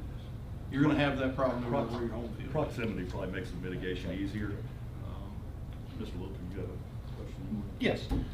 It's a question that I do not expect for you to answer now, but I would like to have an answer when it comes back to us next month. I would like to know, or an estimate, or first off, how would transportation work to get the kids there better? You know, we need a plan there if we stay at KC Field. Second off, I would like to know, how much do we spend man-hour wise, dollar wise, on upkeep of KC Field versus the high school? How much is it gonna cost us a year to maintenance one versus the other? Because I wanna look at the big picture of, you know, giving our kids all the opportunities, you know, like the string band. You know, I wanna give them opportunities, if we can give them a little bit more money, so that, you know, every child can have an opportunity to do something. So I reckon you can call me Scrooge McDuck if you want to, but I just wanna try to make sure that we spread our money as wisely as possible to give our children the best opportunity. The city maintains Casey Field. Okay. The high school field would be maintained, it's already being mowed and all that, that's still happening, you know? So, I mean, you know, then your cost is gonna be, if we get the system back up, your cost is gonna be the irrigation and, the supplies. Aerate and all. Those kind of things, turfus, the stuff that treats the field and stuff, comes out of the athletic budget. It would come out of, you know, what's made at the gates, athletic, like we do for all of the fields, you know, so I mean, basically irrigation and what you're already spending on people who mow it and weed eat it. Coaching staff would do the majority of the work. Yeah. Basic upkeep with dirt and Yeah. clay, stuff Yeah. like that. So, That's- I don't think you're gonna see a large difference in what, you know, what you're doing. We talked earlier about the I did. challenges with Every morning. challenges with transportation. Yes. With Ms. Lemaster. I mean, what's gonna happen is they're gonna get on first wave buses. The kids that don't drive are gonna get on first wave buses that go to Covington. we have to kind of divide them up a little bit if the bus is crowded. You know, you have to know which bus we're getting on. I mean, it's not insurmountable, you know, to put them on buses. It's just, you know. You are putting the middle school kids on buses. Where I was going was you're putting middle school kids on buses to take them. Yeah, they go, yeah, the young. buses that go towards, yeah, So that that's way, what it is, towards Walmart, they drop them off at. I didn't know if there's a possibility to have a dedicated bus or something of that nature. It would be. I doubt it with No. transportation away. And even if there was. Christina looking into. We have buses, but we don't have a driver to do that. Even if there was, we would lose it on most days because that driver would need to do something else. I mean, that's, you know, Christina's doing all she can to get the team to games. So, I mean, that would happen. But, I mean, they can get on, they can get on that bus and go there. It just, like I said, it takes away from practice time. It's, you know, that's it. It's just logistics. So it's logistics and safety, and you know, there might be some little solutions. We're not gonna get around them. I mean, you know, the kids that have driver's license are going to drive. They're gonna have their cars because they're gonna go home from practice. So they're driving to practice. I mean, we could legislate that they're not allowed to do that and they have to ride the bus back, the activity bus back. That shortens practice up even more because that bus leaves out of the middle school at 6 o'clock now and they didn't get there till 4:15. So they're 5:45. So, you know, it's just, you know, there's logistical issues that are kind of insurmountable is what it is. We're going to be doing, he practices at Allegheny because he gets more time at Allegheny, and he gives up the fact that you're not practicing where you play. That's the way it is, and I don't know that there's a way around it. We could probably do a little better, but not much. Anybody else have any questions of Dias? If not, I'm asking Mr. Olmsted if he has. Bob, you have anything? No, you don't have enough time to answer mine. Any other questions for the good of the group? I'd like to say one last thing, just to kind of close it up for the Allegheny High School. You know, well, first off, John, you think this is political still?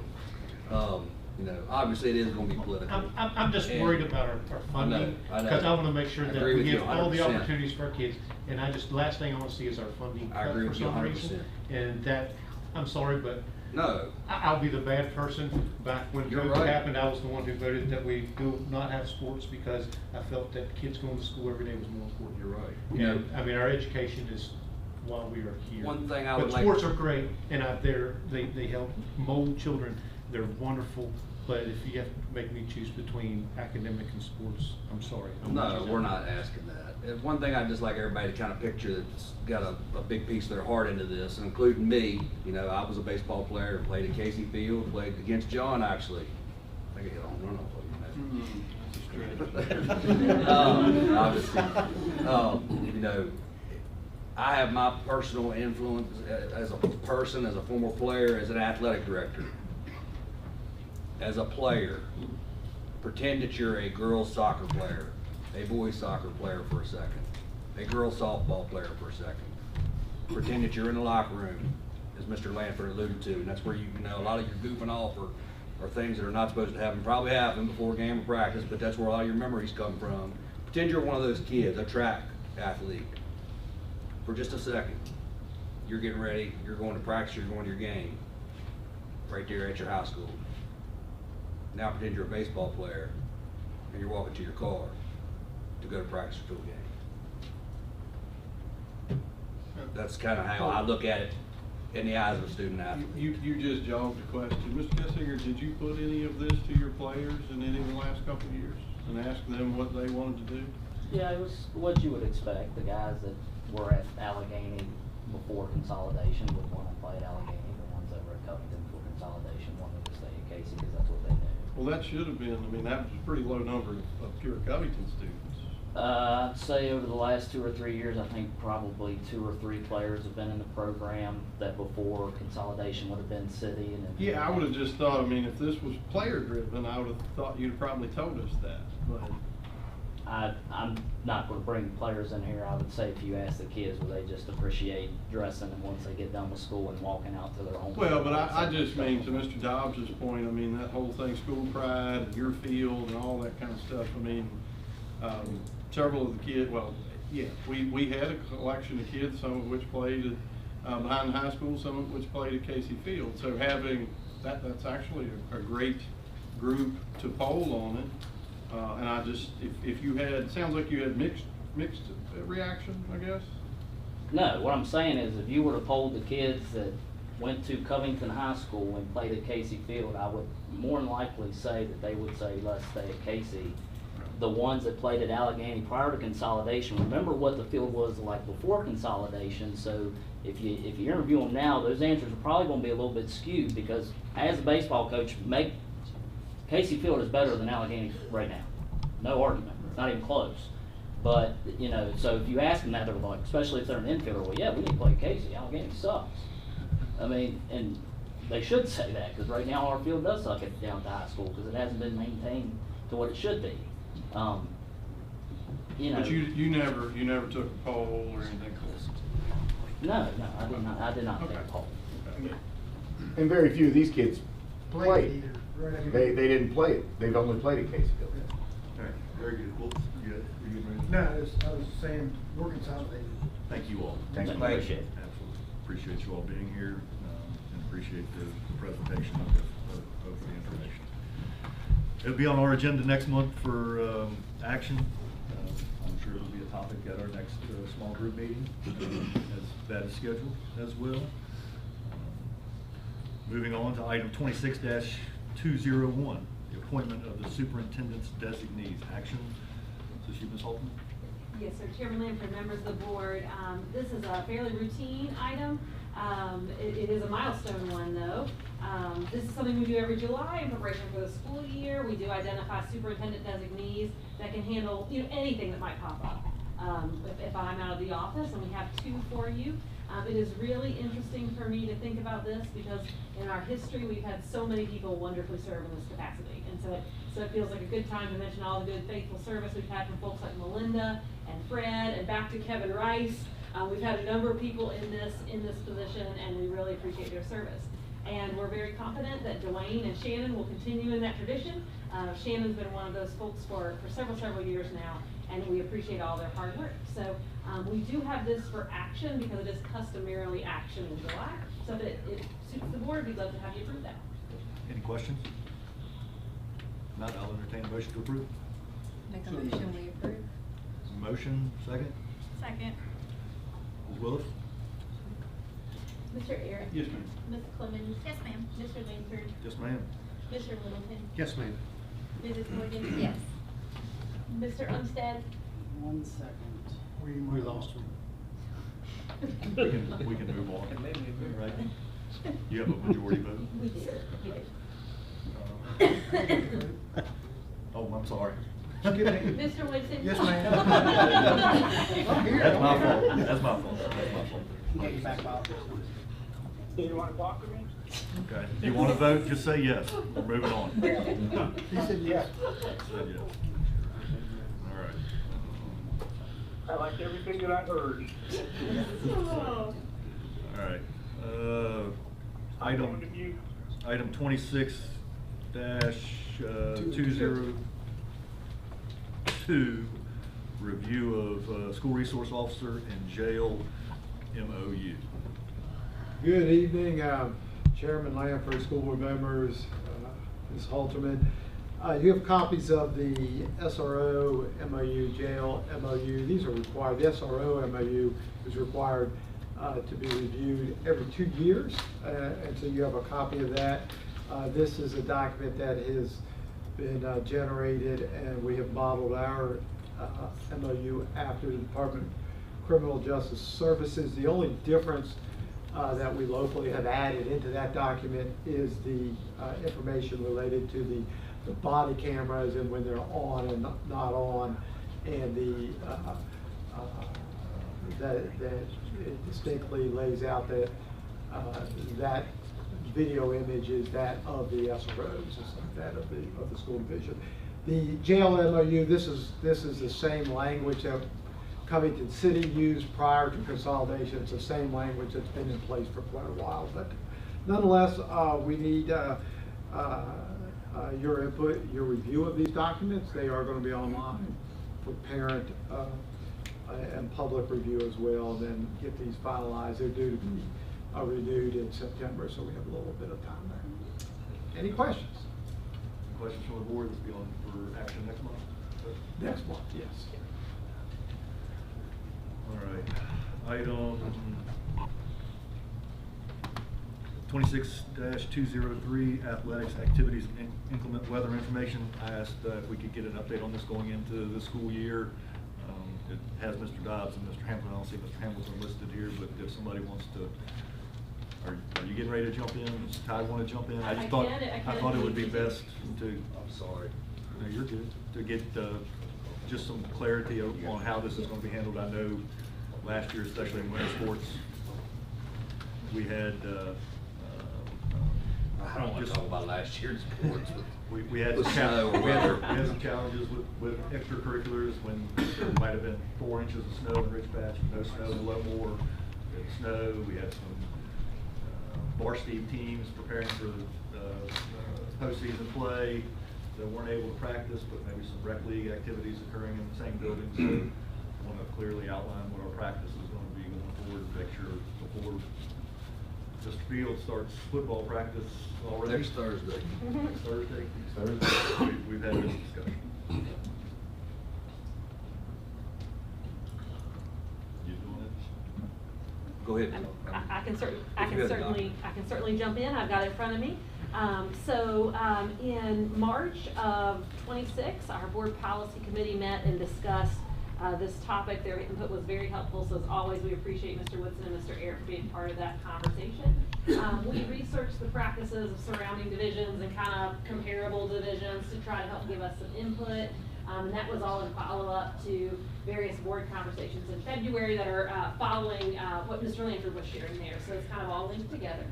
It was the recommendation of the policy committee that we clarify and reiterate practices in public documents, like in the athletic and activities handbook. So the high school and middle school have been working on that. That link there, you know, all the blue underlines will go to links, right? But the one link there that in the second paragraph will take you to basically that language that they've been working with. Importantly, there are general guidelines because we realize there's going to be kind of a strange outlier situation that occurs for somebody or some weather event. A couple important highlights there. We did include in that document that VHSL-sponsored events or activities with required deadlines would be given priority when it was safe to do so, and all other activities, including clubs, arts, CTSOs, which is your Skills USA, your TSA, all those organizations, would be evaluated using the same safety first approach. Importantly here, this is a little different, communication, obviously essential and shared as efficiently as possible from the schools through coaches and sponsors, school announcements, school and division communication if that's appropriate. But want to highlight there are a couple new wrinkles in Virginia law now that will be on July 1, that communication cannot solely be on social media. So I would just highlight that. We can't use like a Facebook group or something of that nature as our primary communication with the team. All that track and Ty, did I leave anything out? No, ma'am. And I will just say that all this language is in our handbooks. Also, the parent-student handbook and athletic handbooks or student handbooks. It was all available, but I just recently got taken back down because I have another VHSL area meeting, which I'll get more information as we always do in July, and it'll be updated later this week, and then we'll put it back up on our websites and everything to get ready for next week, believe it or not. Mr. Woods, Mr. Aird, have anything to add related to the policy committee's work here? No, I think it was very helpful to go through the exercise after the events that took place last year, and we had a good outcome. Good. All right. Moving on, we do not need to take any action on this next month. This is just for information only, right? Correct. So this could be fine to be handled through an administrative channel as long as that's okay with the board. Right. Just making sure. Yep. 26-204, appointment of deputy clerk to the school board. Yes, so Chairman Lanford and members of the board, Fred Vaughn still insists on retiring, which means that we have a new deputy clerk that we'd like to recommend, and we're confident Dr. Furman, Shannon, will serve in that role confidently, but we're of course thankful for Fred's long-term service in that role. But our recommendation is that you appoint Shannon to be your deputy clerk. Do you have any questions, comments? If not, I'll entertain a motion. Thank Shannon in advance. Move for approval of the appointment of deputy clerk as described. Motion, second? Second. Motion is second. Ms. Willis? Mr. Ayers? Yes, ma'am. Ms. Clemens? Yes, ma'am. Mr. Langford? Yes, ma'am. Mr. Littleton? Yes, ma'am. Mrs. Morgan? Yes. Mr. Umstead? Yes. And Mr. Woodson? Yes, ma'am. Very good. Item 26-205, appointments to budget committees and policy committee. This is an action item. This evening, in your package, you have a memo that addresses school board budget committee and school board policy committee. As mentioned earlier, Mr. Woodson and Mr. Littleton served on the budget committee prior year. Mr. Woodson and Mr. Arrett served on the policy committee. Are all parties still willing to serve in the same capacity? Sure. I'll do whatever's needed. I'll entertain a motion to approve and appreciate the extra work that those folks put in. So moved. Motion, that's second. Second. Ms. Willis? Mr. Ayers? Yes, ma'am. Ms. Clemens? Yes, ma'am. Mr. Langford? Yes, ma'am. Mr. Littleton? Yes, ma'am. Mrs. Morgan? Yes. Mr. Umstead? Yes. And Mr. Woodson? Yes, ma'am.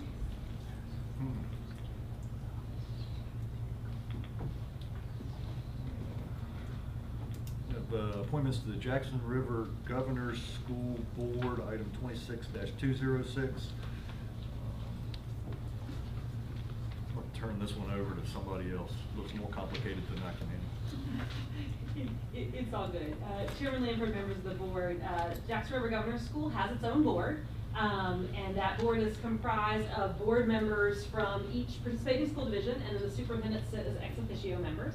So you have members from Allegheny, Highlands, Bath, Botetourt, Buena Vista. Your representative and your alternate are important roles because when we consolidated, that took down one member of that board, right? Because we were only sending one instead of two. So that affects this board's ability to get to quorum. So both of your representative and your alternate are important, certainly as part of that service. We are very thankful that Danielle has served in that capacity and Bob as well this past year. We've appreciated that. And we just need your recommendations for the coming year. It's a board that does not meet terribly frequently. It meets typically twice a year. The meetings are actually scheduled 4 times a year. It's my last year on the board. I come off in December, so if somebody wants to take the torch so you don't have to re-vote again in January, have at it. That was the confusing part when I read your name at the bottom of that memo. Yeah. It has to. I'll do it. Bob, are you still willing to serve? Take that as a yes. I'll entertain a motion to, Let me just make sure I understand. Is Ms. Clemens gonna replace Yes. Ms. Yes. Morgan? Okay. Yes. On the spot. Saving y'all some time in And January. Mr. Umstead will still be our alternate? Okay. All right, I'm sorry. Now. I'll entertain a motion to approve. I'll make a motion to approve as stated. Motion, second. I'll second, or Mr. Littleton, second. Okay. Mr. Woodson, Mr. Littleton. Okay. Mr. Woodson. Ayers? Yes, ma'am. Ms. Clemens? Yes, ma'am. Mr. Langford? Yes, ma'am. Mr. Littleton? Yes, ma'am. Mrs. Morgan? Yes. Mr. Umstead? You still there, Bob? Yep, there you go. Okay. Mr. Woodson? Yes, ma'am. We have 2 policy revisions. One is information, that's item 26-207, regulation GCPF-R. Ms. Vaughn. Right, again, good evening. There are 2 regulations that are tied together here, GCPF.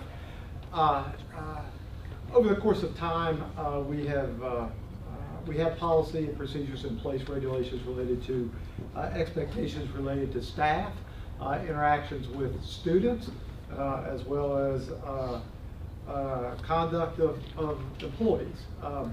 This has been a topic of discussion, among others, within our human resources region.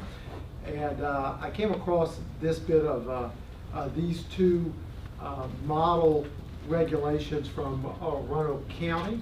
And you see these, they are brand new, they are more specific. And myself Dr. Furman, who will take this on and bring this to you next month for approval, if you would consider it. I feel like this is a wise step for us moving forward with our employees. So that's the purpose of this. The policy committee meets, and I'm sure we'll go over that Wednesday the 29th, I believe it was postponed. So that committee hasn't had a chance to get to that yet, but we'll talk more about it next week. Very good. Any questions? So if this is voted on, approved, so then this information will be provided to all the staff then, correct? Absolutely. Okay. Actually, it's already in the employee handbook. I've already put that in there, but that's an electronic document that can get moved out. It has been pushed out, but yes. Okay. Yes. That's it. Okay, thank you. Thank you. Next on the agenda, this item is for action. Consider approval of policy DLC revision. Looks like these are just adjustments to rates that are federally set for reimbursement. I'd be happy to have somebody explain it, but it's pretty straightforward. Anybody have any questions? I was gonna say, Ms. Buckner's lunch looks awfully very appealing now. All right, anybody else have any questions, comments? If not, I'll entertain a motion to approve. So moved. Second. Ms. Willis? Mr. Ayers? Yes, ma'am. I'm sorry, Mr. Ayers. Ms. Clemens? Yes, ma'am. Mr. Lanford? Yes, ma'am. Mr. Littleton? Yes, ma'am. Mrs. Morgan? Yes. Mr. Umstead? Yes. And Mr. Woodson? Yes, ma'am. Sorry, Mr. Ayers. We had no additions to the agenda. Anybody sign up for public comment? Nobody signed up prior to? Anybody here wishing to speak on public comment? Seeing none, school board member or superintendent comments? Ms. Fulton, kick us off? Sure. It was fun sitting here in this meeting and thinking about how close we are at the beginning of the school year. So we appreciate everybody's preparedness and readiness for all of that. That's a lot of work going on in our buildings from our staff. It's a lot of work from our board. As you all were saying this afternoon, and Chairman Lanford, when he was talking about our standing committees of the board, policy and budget have been working really hard in the past year to set up for the upcoming year, and they'll continue to do that. So we really appreciate all that energy. It's a lot of information that they get and a lot that they go through. Wonderful to see the strings project. I have no musical abilities, or no known musical abilities, so it's always impressive to me when I see the students doing well with that. I really appreciate that. And again, Chairman Lanford, you were mentioning the importance of kids being involved. You know, you were thinking about Grayson, and the superintendent Grayson has told all the other superintendents about their success too, which is fantastic. And the research backs that up. Basically, you know, when kids are connected to school, connected to adults who care about them, they tend to stay with the school and the program, and they tend to do better. So all those activities that we invest time in that are just special things for kids to do, they do matter over time. Again, the staff's been working really hard getting ready for the school year. That's a lot of hard work from our maintenance and custodial staff, from our transportation staff getting things ready, from our principals, from our teachers who kind of knock down the doors about this time of the year to come in and start setting up their classrooms. So this is an exciting time for all of us because we're getting ready.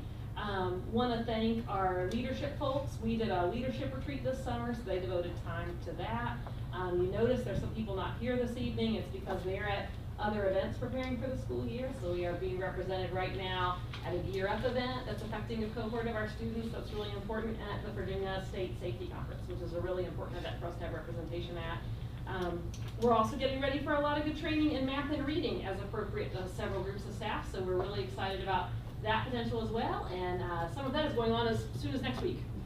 Looking over Ms. Morgan because she's been very busy on that project. So lots of getting ready. We're excited, and long story boring, we are excited to welcome our kiddos back very shortly.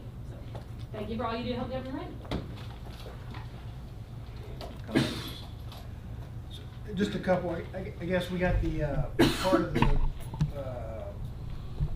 information items, number 5, the standards of learning assessment cut scores. We received that tonight. Was wondering if we could add to the agenda for next month going through those scores from last year thoroughly, so that the board gets a chance to take a look at that. The other thing is I continue to hear and see lots of accolades for primarily Mississippi, but Mississippi, Louisiana, around this back to basics process that they've adopted in those states, as far as putting a priority on the 3 R's again, and primarily the reading part.